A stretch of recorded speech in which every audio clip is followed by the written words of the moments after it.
Ahora sí, chicos. Vamos a empezar con la sesión número 3 de inyectables. Otra vez, mi nombre es Grace María Nazario José en cuarto ciclo y dicto las asesorías de procedimientos básicos en medicina.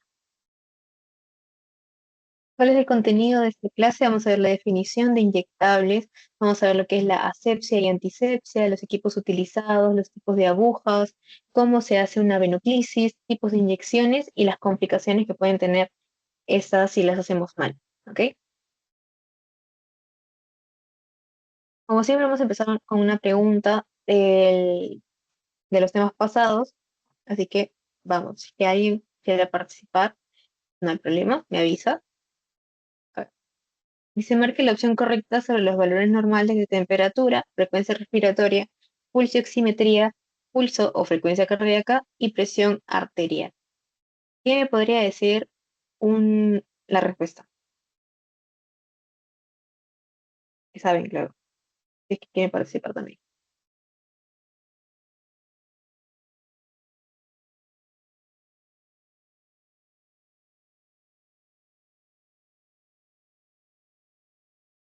A ver, vamos a ver respuesta por respuesta, ¿ok?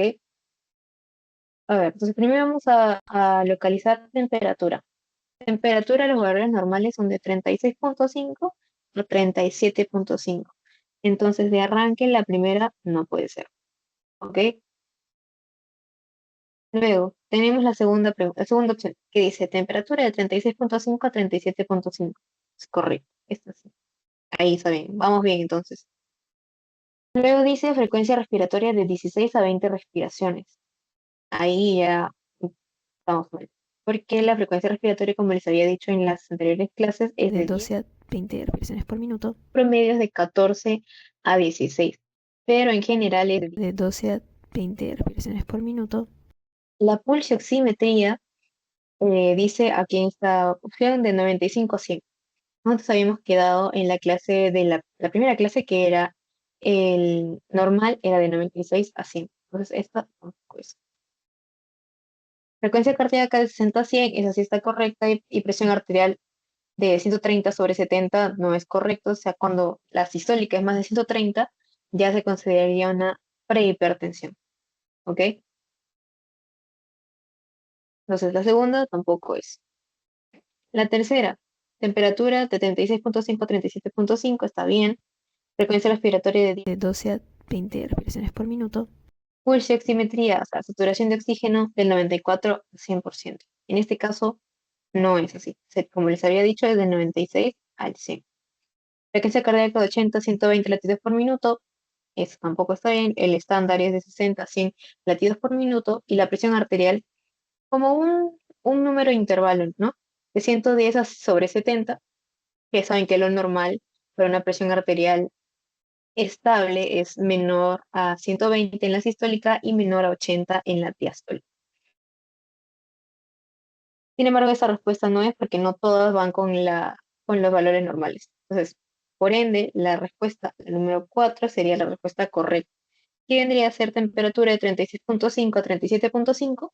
frecuencia respiratoria de 12 a 20 respiraciones por minuto, Pulso oximetría de 96 a 100%, frecuencia cardíaca de 60 a 100 latidos por minuto y presión arterial de 110 sobre 70. ¿Ok? Bueno, luego de recordar un poco sobre la clase pasada, vamos a ver qué son los inyectables. Son, eh, digamos, son mecanismos de administración de medicamentos vía parenteral. ¿A qué quiere decir esto? Que va a ser por diferentes lugares de acceso, excepto la vía digestiva. ¿Ok? Entonces, la vía parenteral y la vía enteral no son lo mismo, ¿ok?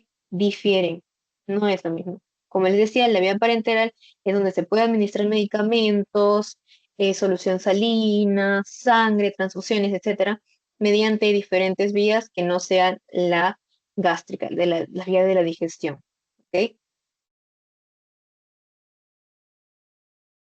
Los 5 correctos es como se podría decir como una ley para nosotros verificar estos 5 ítems antes de hacer un inyectable.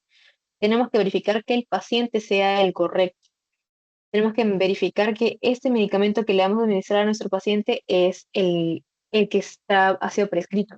Porque si le ponemos otro medicamento puede causar por ejemplo, una reacción alérgica o no era el medicamento establecido. La dosis correcta también es importante porque si ponemos en exceso o un mínimo puede causar diferentes reacciones en el organismo de este paciente. La hora correcta y la dosis, uy, me repitió la dosis correcta, perdón. La última era la vía correcta. O sea, es decir, que tenemos que administrar el medicamento por donde más acceso tengamos hacia lo que está prescrito para este medicamento, ¿no? Vía correcta. Me había dado cuenta de eso. Algunas consideraciones generales para los inyectables es que siempre tenemos que pedir la receta médica, tenemos que verificar si es que este medicamento es el correcto y si es que está dentro de la fecha de uso, interrogar al paciente a qué es alérgico, si es que los componentes a los que este paciente es alérgico, si el medicamento no lo podemos administrar, informar al paciente qué procedimiento se le va a hacer antes de administrar el medicamento, determinar qué zona se va a colocar la inyección e inyectar la medicina correcta. ¿Ok? Aquí viene la segunda pregunta, que dice, marque lo correcto sobre la vía parenteral. Me parece que es marque lo incorrecto. A ver, discúlpenme, voy a corregir. Mm, sí, es marque lo incorrecto. ¿Ok? Marque lo incorrecto.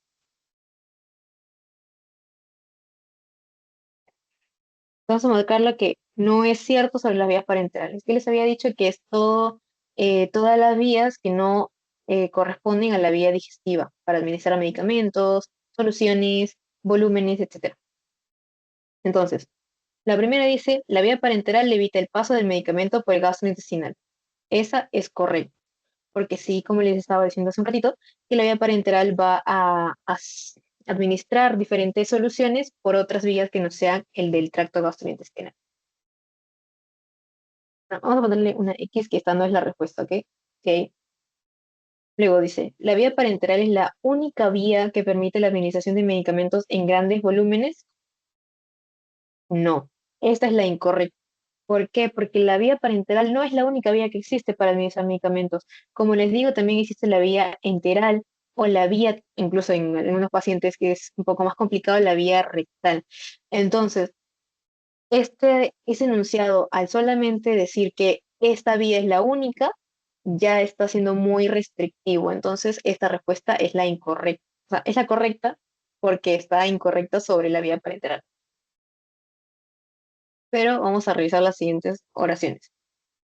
La vía parenteral incluye la administración de medicamentos por inyección intramuscular, intravenosa, subcutánea e intradérmica. Eso es correcto, lo que vamos a ver hoy día. Entonces, esa no es la respuesta. Y finalmente dice, la vía parenteral requiere el uso de técnicas de asepsia y antisepsia para prevenir infecciones, y eso está también correcto. Justo ahorita vamos a ver estas técnicas y para qué sirven. ¿Ok? Esta no sería la respuesta. La respuesta sería la segunda. Existen más vías por las que se pueden hacer administración de medicamentos. Ahora sí, asepsia y antisepsia. ¿Qué es la asepsia? Este concepto se basa en lo que es desinfectar y bueno, o esterilizar todo tipo de producto que nosotros vamos a usar en el paciente. ¿Ok? Entonces, por ejemplo, en la imagen vemos que se está desinfectando, por ejemplo, no un área donde vamos a poner lo que vamos a utilizar. Por ejemplo, las jeringas, las agujas, el mismo medicamento, ¿no? Entonces, todo esto es para que nosotros no transportemos algún microorganismo al paciente. En la asepsia también se va a ver lo que es el lavado de manos, nuestro cuidado personal para evitar enviar microorganismos al paciente. En cambio, la antisepsia va a ser todo tipo de disminución o eliminación de microorganismos del paciente para evitar que se infecte el área donde está, por ejemplo, la herida o donde va a hacer la inyección. Entonces, la antisepsia es, uy, ahí no se ve seguro. Es en el paciente,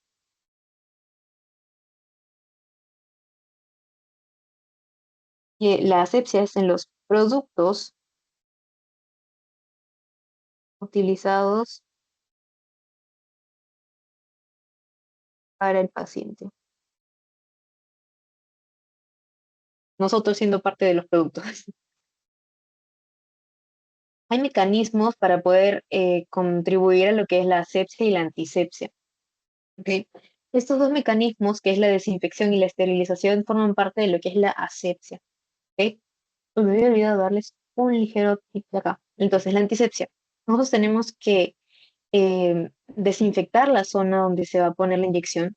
Por lo tanto, tenemos que hacer, por ejemplo, si va a ser una vacuna, tenemos aquí el brazo, digamos, y digo, ¿cómo se ve? Entonces, tenemos que inyectar en esa zona de aquí. Por lo tanto, vamos a tener que desinfectar desde el centro hacia afuera en movimientos rotatorios. Ok, así. Sí, ¿ok? Y luego sacar el algodón con alcohol que hayamos utilizado para limpiar. Entendido. Eso era algo clave que teníamos que dejar claro en esa. Entonces, volviendo a lo de desinfección y esterilización. Son formas, bueno, la desinfección es una forma de limpiar parcialmente, disminuir la cantidad de microorganismos que están alrededor de los productos que vamos a utilizar en el paciente. No elimina completamente a los microorganismos, es más, solamente que los disminuye. ¿Ok? Entonces, este disminuye por microorganismos, excepto hay dos microorganismos que no va a poder eliminar, ¿ok?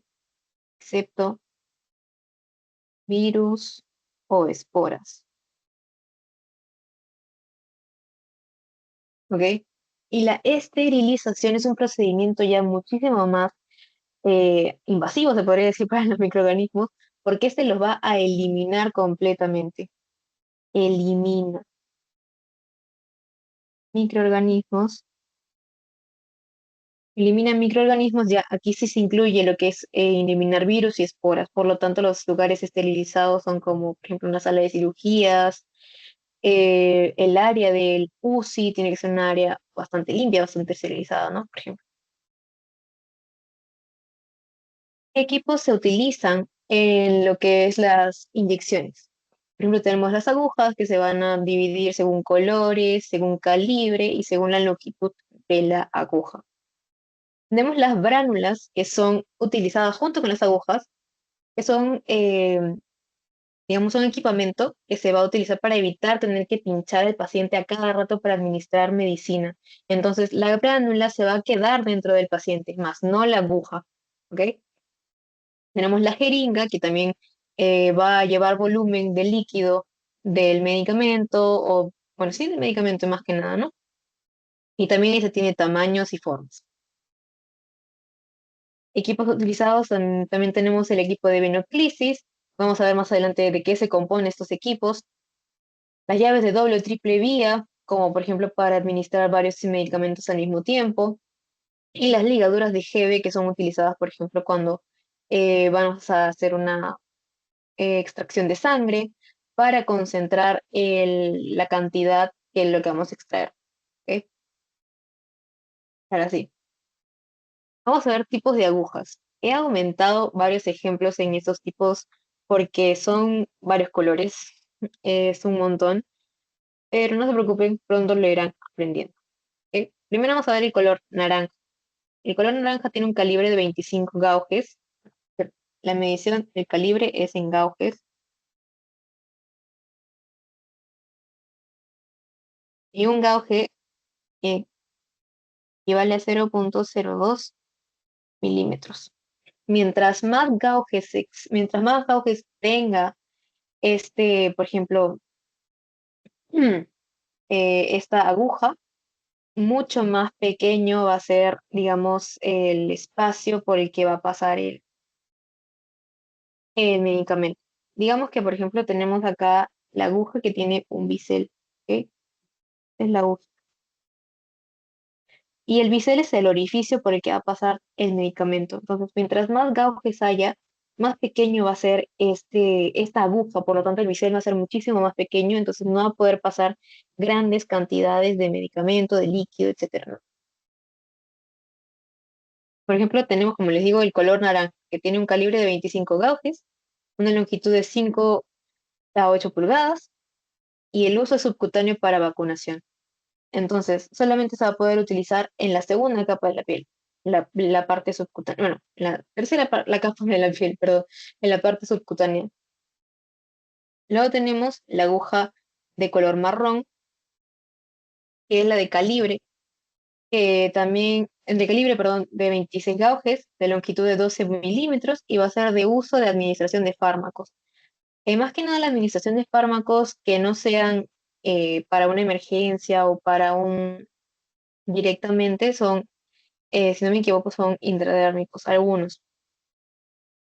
El color tenemos del color gris, de calibre de 27 gauges, de una longitud de entre 1 a 2 pulgadas, y es utilizado para pruebas cutáneas y anestesios locales. Tenemos el color azul, que es de 23 gauges, longitud de 11 entre 4 pulgadas, y es de uso intramuscular. Ven cómo va bajando en la cantidad de gauges, entonces por lo tanto se va empezando a agrandar un poco más esta aguja y el tamaño por el que va a pasar el medicamento. Tenemos aquí después el color crema o el color marfil, también se le dice en otras literaturas, que es de un calibre de 19 gauges, una longitud, tiene tres tipos de longitud, de 30 milímetros, de 40 milímetros y de 50 milímetros. Esta aguja se utiliza para uso intravenoso o intramuscular. ¿Ok? Las agujas de color amarillo, ojo, hay dos tipos, hay dos amarillas. Una amarilla que es de calibre de 20 gauges y la otra amarilla que es de calibre de 30 gauges. Las dos son diferentes usos. Vamos a ver primero la de 20 gauges. La de 20 gauges tiene dos tipos de longitud, una de 25 milímetros y otra de 40 milímetros, y el uso también es intravenoso o intramuscular. La verde es de 21 gauges, tiene una longitud de 11 entre 2 pulgadas, es de uso intravenoso o intramuscular. La de color negro es de 22 gauges, de una longitud de 11 entre 2 pulgadas, y se usa para hacer inyecciones intramusculares en los niños. ¿Ok? El color amarillo de 30 gauges, de una longitud de 12 milímetros, es de uso cutáneo para la estética. Por ejemplo, como para inyectar Botox, hacer implantaciones simples, por ejemplo, ¿no? Y aquí viene la tercera pregunta. Dice, una paciente de 42 años debe recibir una inyección intramuscular de un medicamento en la clínica.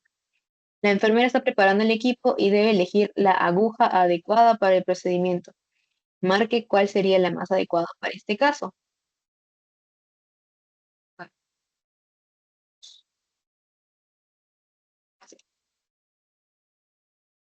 Ya. Entonces, es para una inyección intramuscular.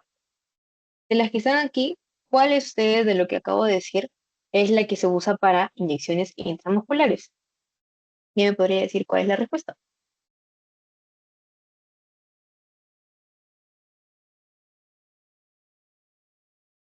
Ujú. Era negro, naranja y amarillo. Pero amarillo de 30 gauges, dice. ¿Ah?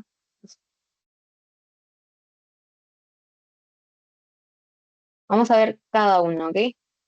La aguja de color verde, en la cual es la respuesta, vamos a marcarla como respuesta, es la correcta, de 21 gauges es de uso intravenoso o intramuscular. ¿Ok? Entonces, esa sería la respuesta.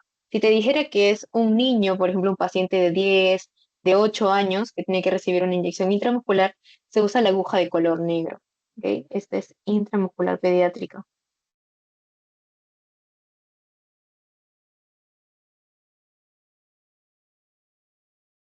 La aguja de color naranja habíamos visto que era para subcutáneo, utilizada para las vacunaciones. ¿Ok? Entonces, esto no es intramuscular, es subcutánea, la vacunación.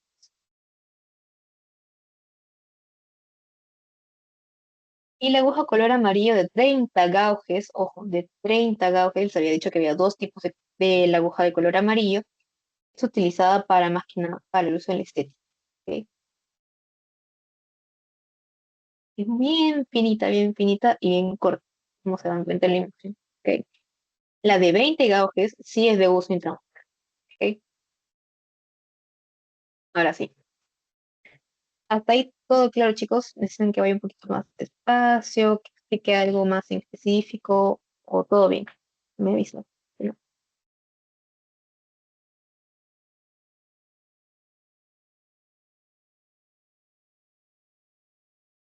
¿Y todo está Ah, bien? todo bien, todo está bien. Gracias. Entonces, procedemos con la clase. Venoclisis. ¿Qué significa? Es un procedimiento en el que se va a introducir una aguja o un catéter directamente al torrente sanguíneo mediante una vena periférica. ¿Ok? Es una administración directa.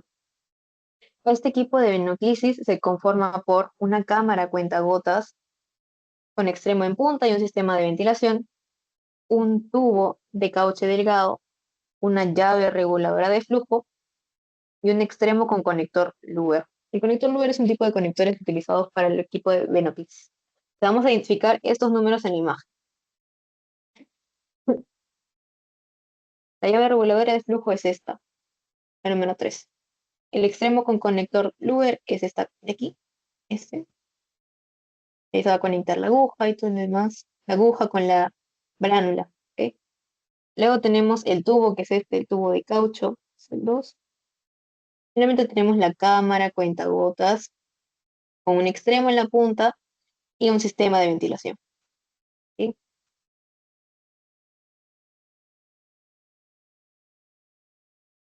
Mediante la venoclisis, como les estaba diciendo, es una administración directa. Por lo tanto, nosotros no podemos administrar directamente bueno, no podemos administrar de porrazo, como se dijera, ¿no? Los medicamentos, porque la concentración de volúmenes puede afectar en cómo va a responder este paciente. Por lo tanto, nosotros tenemos que regular cuántas gotas por minuto, cuántas gotas por hora, cuántas gotas por día, incluso, tiene que hacer mediante este proceso de venoclisis en el paciente. Por lo tanto, tenemos dos fórmulas. La fórmula, bueno, la que más aprendí yo fue la primera, pero también la segunda es un poco más fácil, que no tiene una constante que se repite. Pero, por ejemplo, vamos a poner a un caso, ¿no? A un paciente que se le necesita pasar, digamos, bueno, 2 litros de solución salina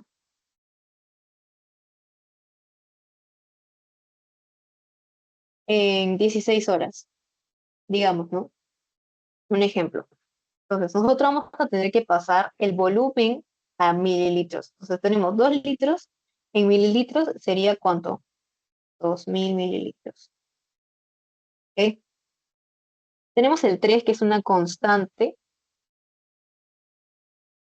y el tiempo en este caso va a ser en horas. Por lo tanto, ya que tenemos aquí 16 horas, vamos a ponerlo. Aquí mis habilidades matemáticas un poquito más van a fallar, por eso voy a utilizar una calculadora, pero les recomendaría que si en el examen de repente no van a darles una hojita o algo, en su mano utilícenla o bueno, en su mente hagan el cálculo. Entonces vamos a tener 2000 entre 3 por 16. Nos va a dar 41,66. Acá tenemos que esto es en horas. Entonces, mililitros por hora. No, sí, está bien. Tenemos que pasar 41,66 gotas por minuto. No me equivoco, no, en este caso, sí. A ver, déjame ver, revisar. Sí, ahí. Pero ahora vamos a utilizar la otra fórmula, ¿ok? Con el mismo caso. Tenemos el volumen que es 2000 mililitros. Aquí no hay una constante, pero por ejemplo, si nosotros queremos la solución, cuántos mililitros se van a pasar por minuto, ponemos el tiempo en minutos. Pero si queremos cuántos mililitros por hora, lo vamos a poner en horas, ¿ok? Pero ahora vamos a utilizarlo en minutos. Entonces, 16 horas por 60 da 960. Entonces vamos a poner acá, no, son 960 minutos. Vamos a hacer la división de 2000 entre 960 y nos va a dar 2,08 mililitros por minuto. Pero esto no es cuántas gotas por minuto nos va a dar, sino que nosotros tenemos un dato. Y el dato es que un mililitro equivale a 20 gotas. Por lo tanto, 100 mililitros son 20 gotas, 2,08 mililitros por 20 nos va a dar 0,08 por 20, 41,6 gotas por minuto. ¿Se dan cuenta? Acá también nos da el mismo resultado. ¿Sí?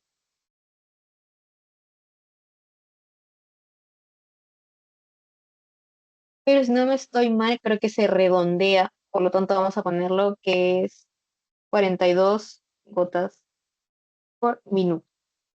¿Sí?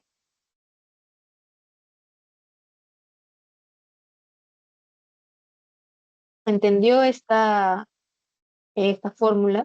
Si no, para volver a repetir con otro ejemplo. Mm,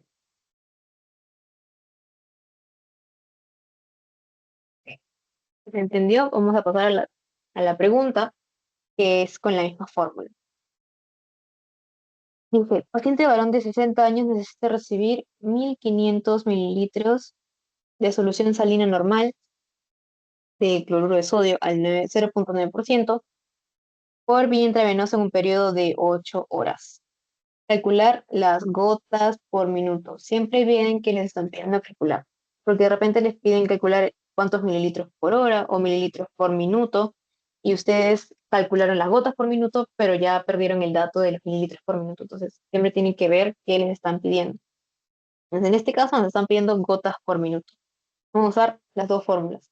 ¿Ok? La primera fórmula, que el volumen 1.500 sobre la constante por las horas. Así que me disculpan, voy a utilizar mi calculadora. O si ustedes lo hacen más rápido que yo, no hay problema. Me ayuda un poquito también. ¿Cuánto les sale a ustedes, chicos? Si es que hacen la fórmula. Yo ya tengo el resultado. ¿Cuánto les sale a ustedes, chicos?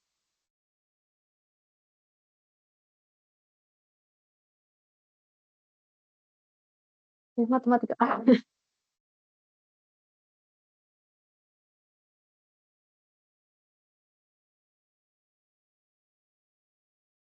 sí, el resultado en esta fórmula da de 62,5 gotas por minuto. ¿Ok? Ya, aproximando 63 gotas por minuto. La respuesta sería el número 2. Pero vamos a ver cómo sale con la otra fórmula. La otra fórmula era en volumen 1.500. Nos están pidiendo por minuto, entonces multiplicamos 8 por 60, si no me equivoco es 480. Dividimos 1.500 entre 480, nos da 3,125. Y esto vamos a utilizarlo, por ejemplo, era 1 mililitro, 20 gotas. Entonces, 3 mililitros, 3,125 mililitros por 20 nos da 3,125 por 20, si no me equivoco, da 62,5. Y si lo aproximamos, será 63 gotas por minuto. ¿Ven que sale el mismo resultado? Entonces, pueden usar cualquiera de las dos, la que se les haga más cómoda, pero siempre verificar qué es lo que le están pidiendo. Por ejemplo, gotas por hora, por ejemplo, en este caso, gotas por hora. Si yo utilizo la segunda fórmula para hacerlo gotas por hora, me va a salir, si fuera gotas en horas, 1.500 sobre 8 horas, ¿no? Sí, 1.500 entre 8. unas mililitros por hora, perdón. Para mililitros por hora da 187,5 mililitros por hora. Entonces, si les hubieran pedido mililitros por hora, ¿cuántos mililitros van a pasar por hora? Sería esto. Les pidieran gotas por hora, sería multiplicar esta constante, 187,5 por 20.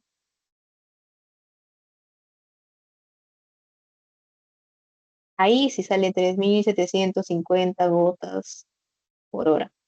Pero como esto de acá, eso sí, como esto de aquí no les están pidiendo las gotas por hora ni los mililitros por hora, por lo tanto solamente ciñanse a las gotas por minuto en general. ¿Ok? ¿Hasta ahí alguna pregunta, alguna duda sobre la fórmula? Una pregunta, puede ser un poquito complejo porque a veces tienen que pasar las horas a los minutos, pero no está tan difícil como parece. De repente multiplicar los decimales un poquito más rápido sería el caso, pero de ahí nada más. Ok, entonces, continuemos. ¿Qué sustancias se pueden pasar por inyectables? Tenemos lo que son las ampollas, las viales, las ampollas, pues no como esas típicas botellitas de vidrio, que solamente rompes la cabecita, es esta parte, bueno, yo le digo cabecita, ¿no? Rompes esa parte y ya puedes introducir tu aguja, sacar el líquido, sacar la dosis y ponerlo. Sin embargo, siempre hay que tener cuidado con estas ampollas porque son de vidrio, por lo tanto al romperlas podemos hacernos daño nosotros, y al hacernos daño, ojalá no suene tan crudo, podemos infectar esta, esta solución que se va a inyectar al paciente. ¿Ok? Las viales, que son, yo mayormente las he visto en vacunas y, por ejemplo, transfusiones de sangre, ¿no? Otras soluciones inyectables son las soluciones cristaloides. Tenemos las soluciones balanceadas. ¿Qué se refieren a soluciones balanceadas? Las soluciones cristaloides balanceadas se van a asimilar a los componentes que tiene la sangre. La misma cantidad de electrolitos, etcétera, ¿no? Y las no balanceadas, una similitud a componentes de sangre.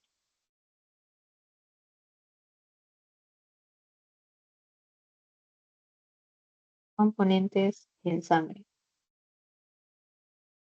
Y las no balanceadas van a tener algo de esta, también tienen los mismos componentes que tienen la sangre, sin embargo van a tener uno de ellos más elevado que los demás. ¿Ok? Componente más elevado.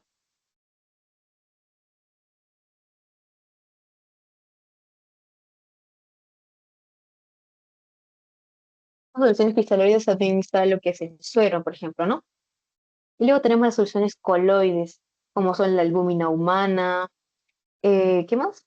Mm, sí, bueno, la albúmina humana es un ejemplo más cercano a mí porque recuerdo mucho sobre esto. A los almidones también, ¿no? Y etcétera. Algunas generalidades sobre la inyectoterapia es que siempre se tiene que inyectar el medicamento lentamente para que las concentraciones de líquidos de volumen dentro de nuestro organismo no se alteren. Si es una sustancia oleosa, se da un masaje presionando por un minuto para que esa sustancia pueda un poco más eh, aclimatarse a nuestro organismo. Es una sustancia acuosa, solamente se presiona sin frotar para evitar que ésta pierda su dirección en nuestro tejido. Si son vacunas, nunca las froten. Como les decía, por ejemplo, si las frotamos, pueden perder su dirección e irse a otros lugares de nuestros tejidos y pues puede ser a veces perjudicial. Puede causar efectos secundarios, por ejemplo, ¿no? Tener cuidado siempre al colocar una sustancia en la vena.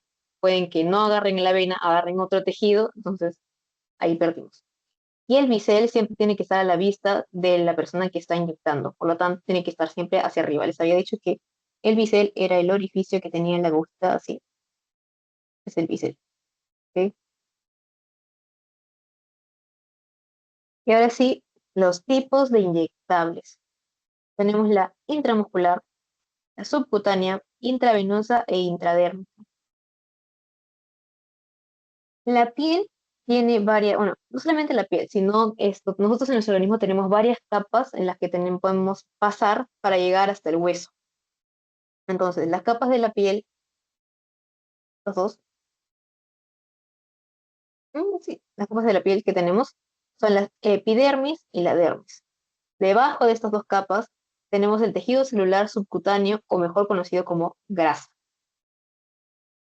Y luego tenemos el músculo, de ahí tenemos otra, otra capa que es el periósteo y de ahí viene el hueso. Pero eso no estamos viendo. Lo de los inyectables no van a llegar al hueso, solamente llegan hasta el músculo. Entonces, para cada una de estas capas va a haber un tipo de inyectable. ¿Ok? Vamos a empezar con la intradérmica. Como dice su nombre, esto se va a aplicar en la primera capa de la piel, bueno, la segunda capa de la piel, la dermis. Como ven acá, la aguja está siendo introducida hasta la segunda capa. Acá. No se ve. A ver, hasta aquí. Se usa en prueba de Mantux, que es una prueba para, si no me equivoco, para las vacunas de la tuberculosis. No estoy mal, no recuerdo bien. Pruebas cutáneas o anestesias locales. Tenemos que tener en cuenta que el ángulo de la aguja tiene que estar en un mínimo de 0 grados y en un máximo de 15 grados. Si está en un ángulo muchísimo mayor, podría pasar la dermis y llegar al tejido celular subcutáneo y no queremos eso. ¿Ok? Entonces, siempre tener en cuenta la angulación de nuestra aguja. ¿Ok? El volumen máximo que pueden pasar estas agujas es de 0,3 mililitros. Como les digo, son agujas, o bueno, es un tipo de inyectable que no va a pasar medicamentos tan fuertes o, bueno, digamos, sustancias que necesitamos urgentemente. Entonces, luego tenemos que la jeringa tiene que ser una capacidad de 1 mililitro para que nosotros podamos tener más precisión del volumen que va a llevar esta jeringa. Y la aguja tiene que aproximadamente ser de un calibre de 25 a 26 gauge. Vamos a ver qué agujas podrían ser. De 25 a 26 gauges tenemos la naranja, y la naranja más que nada, ¿no? Y la marrón, perdón, no había visto. La naranja y la marrón. El bisel tiene que ser corto, o sea, el huequito, el orificio por adentro tiene que ser pequeño, para que si digamos que nosotros nos pasamos de angulación, esta aguja no llegue a más profundidad. ¿Sí? Por lo tanto, el bisel cortito. Zonas de aplicación intradérmica, donde nosotros podemos colocar una inyectable como esta. En la cara anterior del antebrazo. Aquí en nuestro amigo tenemos esta zona de aquí, nuestro antebrazo. Más que nada, la zona más utilizada para la aplicación intradérmica en el antebrazo es de 4 traveses sobre la flexura de la muñeca, desde aquí, 1, 2, 3, 4, y 2 traveses por debajo de la flexura del codo. La flexura del codo, 1, 2. Entonces, toda esa zona es utilizada para la aplicación intradérmica en el antebrazo. ¿Sí? Voy a escribirlo. Sí. Uy, ¿por qué no se ve? 2 traveses debajo de la flexura del codo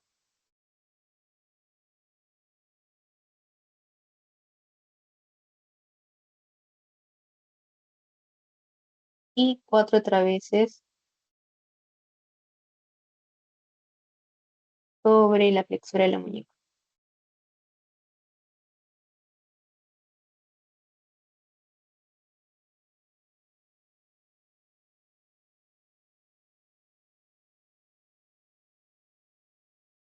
Listo.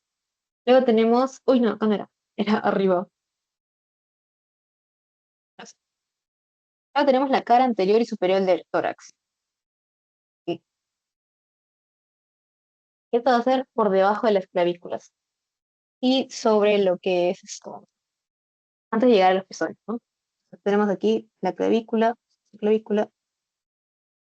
en esta zona, debajo. debajo de la clavícula.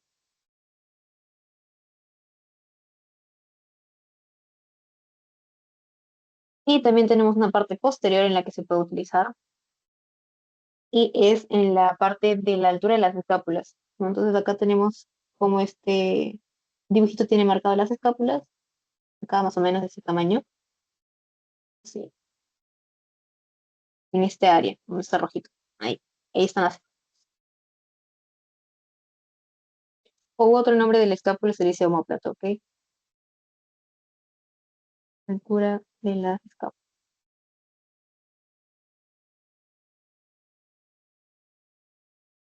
Algo que van a notar mucho en la inyección intradérmica es cuando ustedes coloquen la solución al cuerpo del paciente, se va a hacer como una pápula, es como un acumulamiento de este líquido en la piel. Se va a ver como una bolsita, pero eso, tranquilos, eso es normal que suceda por el mismo hecho que tiene la dermis una cercanía con la epidermis. Va a ser como un relieve. ¿El nombre?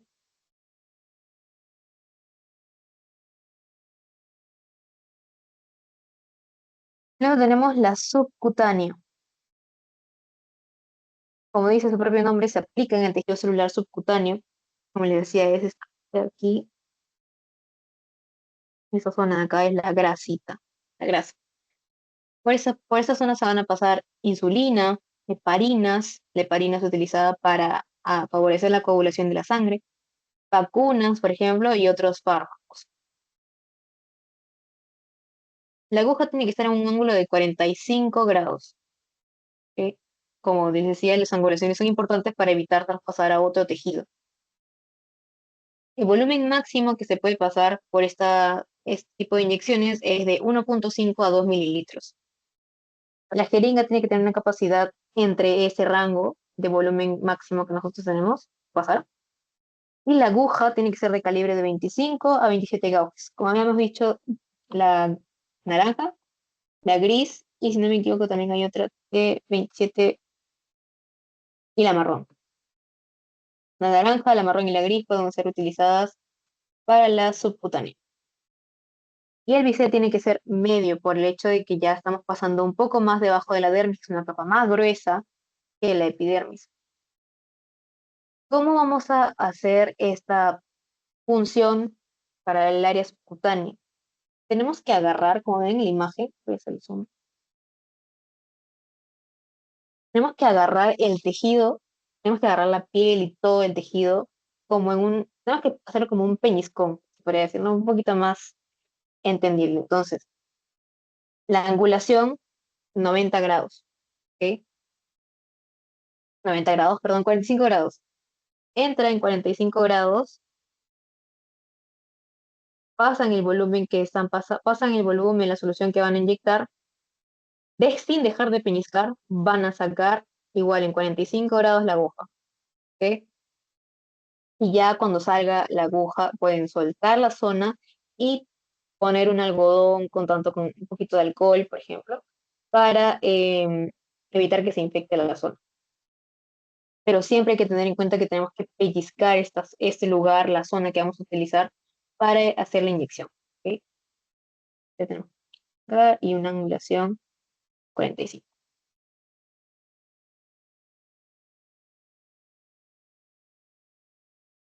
Una aplicación de estas, por ejemplo, esas inyecciones.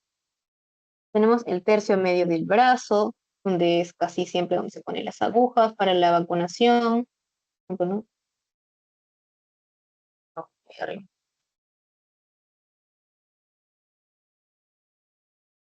El tercio medio del muslo. Voy a poner mejor números. Uno, tercio medio del brazo, tercio medio del muslo, la zona periumbilical, alrededor del ombligo, este, es la zona dorsal del brazo y la zona ventrodorsal glútea, ¿sí? Sobre el glúteo, pero no dentro del área glútea. ¿Ok? Listo. Ahora sí, pasamos a las intramusculares. Son estas las más, personalmente son las que yo más he escuchado hablar. Y como dice su nombre, se aplica en los músculos. ¿Ok? Aquí se van a pasar vacunas también, analgésicos, antiinflamatorios, corticoides, etcétera. La mayoría de las vacunas son intramusculares. Por ejemplo, se pueden hacer, intramuscular se puede hacer en dos músculos en general. Es el deltoides, que es el músculo del hombro, o en la zona glútea, como les decía, ¿ok?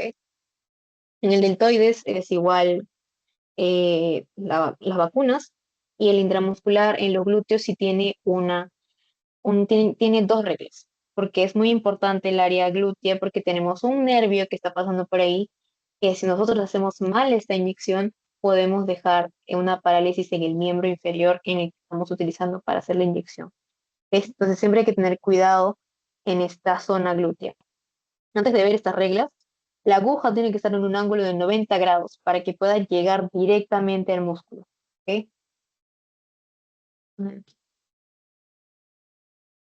Y como les digo, las agujas más comunes para las intramusculares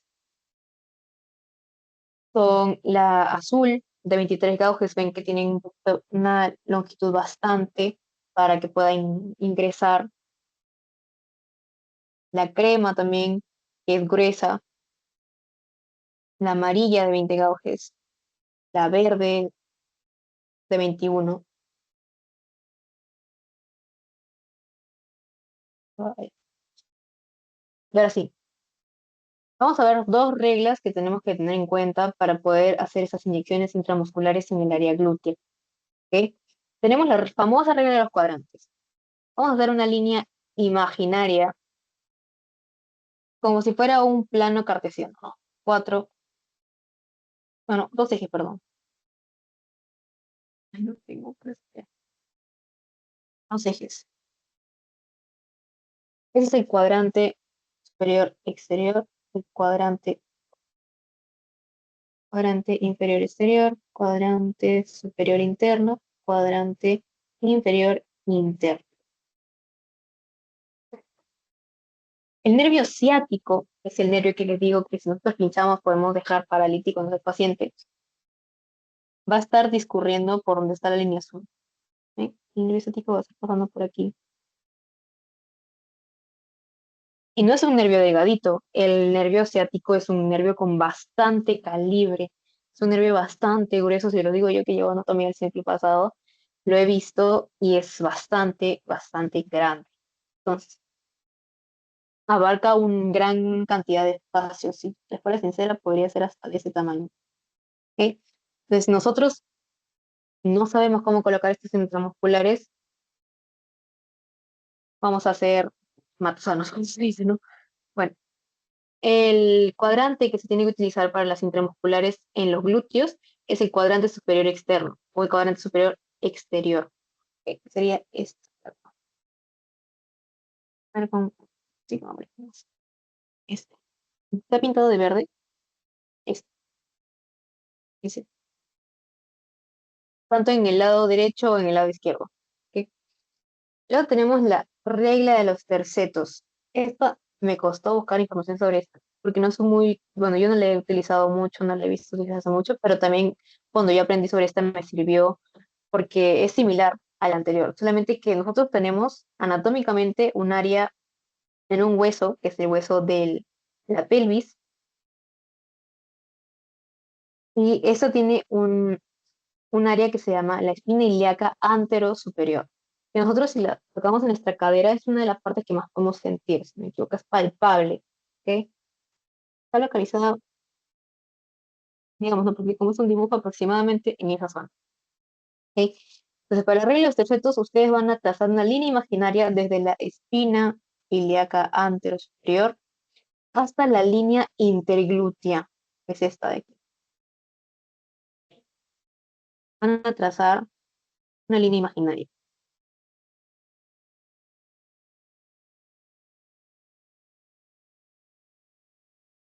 Voy a usar blanco.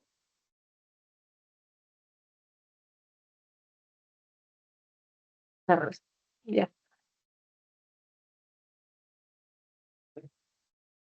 Y esta línea la vamos a dividir en tres. Un tercio, un tercio interno, un tercio medio y un tercio externo. ¿Por qué tercio va a pasar el nervio ciático? Puede pasar tanto por el tercio interno o por el tercio medio. Entonces, el tercio que vamos a utilizar nosotros es el tercio externo, y este tercio de aquí. Ahí nosotros vamos a inyectar nuestra intramuscular. ¿Ok? ¿Está ahí todo claro, chicos? Con las agujas, con las inyecciones, perdón, el tipo de inyectables. Sí, Gracias. Y finalmente tenemos la famosa endovenosa o intravenosa. Como les decía, acá se encuentran los equipos de venoclisis, ¿no? Se inyecta directamente al torrente sanguíneo. Se utiliza más que nada para administrar medicina urgente o para transfusiones de sangre, etcétera. La zona más frecuente es el miembro superior. ¿Ok? Aquí vamos a ver un poquito de anatomía de las venas del miembro superior. Ay, bueno, pues la aguja tiene que estar en un ángulo de 0 grados. La endovenosa siempre es en 0 grados. Ok, así, vamos al bracito. Para que se ubiquen un poquito, este es pulgar, este es meñique. ¿Ok? Entonces, en nuestra mano tenemos un arco que se llama el arco palmar. Ay, antes de eso, recordar, las arterias llevan sangre a todas partes de nuestro organismo. Por lo tanto, las arterias van a tener ramas terminales, ramas colaterales, etcétera. Sin embargo, nuestras venas van a estar llevando sangre desoxigenada a nuestro corazón. Por lo tanto, las venas van a estar subiendo, por lo tanto, las venas más pequeñas van a formar a las venas más grandes. Entonces, por eso vamos a empezar desde la mano hasta la axila, ¿ok? Tenemos el arco palmar superficial que va a formar a la vena, bueno, este sería el arco, ¿no? Es decir, uy, no se ve el arco palmar superficial. Luego va a formar a la vena radial o vena antebraquial cefálica, ¿sí? Yo la conozco mejor como vena radial. Y luego tenemos a la vena cubital o vena antebraquial basílica. Estas van a formar, no, esta llega más arriba, perdón, no tracé bien, ya, dibujo muy grande, perdón, hasta acá. Y la otra también. Esa sería la vena radial y la vena cubital. ¿Ok? También hay otra vena que va a estar llegando a esta área, que es la vena mediana. Se va a formar la famosa Y del brazo. Si ustedes de repente son unas personas que se le ven mucho las venas en el brazo, se nota esta Y, por ejemplo, o se les marcan las venas en el brazo, ¿no? Esta Y es la más superficial, la que más se ve. Esta anastomosis, porque eso se le llama la unión de una vena o de una vena con otra vena, de una arteria con otra arteria, ¿no? Esta anastomosis nos va a formar, por el lado de la vena radial, va a formar a la vena cefálica. La vena cefálica. Y esta anastomosis de la vena mediana va a formar a la vena basílica.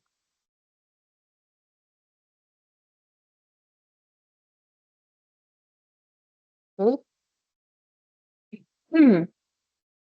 La vena cefálica va a drenar directamente en la vena subclavia. Esta venita. ¿Ven cómo esto se va de frente hasta aquí? Y acá está la vena subclavia. Sin embargo, esta vena de acá es la vena axilar. Entonces, la vena basílica va a ir a drenar a la vena axilar. Es que no estoy con la vena axilar.